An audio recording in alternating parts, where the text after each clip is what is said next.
এই বসুন্ধরার সাংবাদিকদের জন্য আজকে সকল সাংবাদিকদের ইমেজ আজকে ক্ষুণ্ণিত হচ্ছে। আপনারা বিবৃতি দিয়ে আমাদেরকে আটকাইতে পারবেন না। এই বিবৃতি দিয়ে আমরা থামবো না। আমরা এই মিডিয়ার সংস্কার করেই ছাড়বো, মিডিয়াকে মাফিয়া তন্ত্র মুক্ত করেই ছাড়বো। কালের কণ্ঠর সম্পাদক যিনি হয়েছেন, আমরা জানি 5 আগস্টের পরে আপনি কোন পদ থেকে আপনি সভাপতি হয়েছেন, এবং এই বসুন্ধরা গ্রুপ তার মিডিয়া বাঁচানোর জন্য আপনাকে উনি অস্ত্র হিসাবে ব্যবহার করেছেন। এই হাসনাত আব্দুল্লাহরা থামবে না।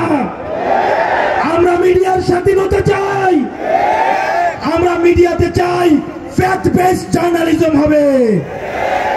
ধরে ধরে যেভাবে তারেক জিয়াকে, এই কালের কণ্ঠ তারেক জিয়াকে নিয়ে মিথ্যাচার করেছে, এই মিডিয়া বেগম জিয়াকে নিয়ে মিথ্যাচার করেছে, আজকে কালের কণ্ঠকে নিয়ে কথা বললে নাকি, বসুন্ধরাকে নিয়ে কথা বললে নাকি বিএনপি ভয় পেয়ে যায়।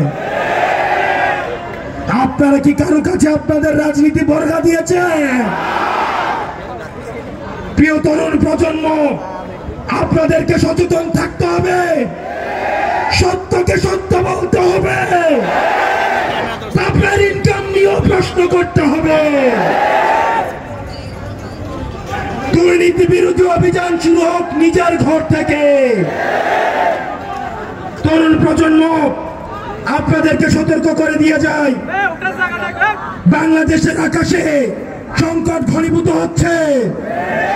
আমরা নাকি নির্বাচন পিছিয়ে দিতে চাই।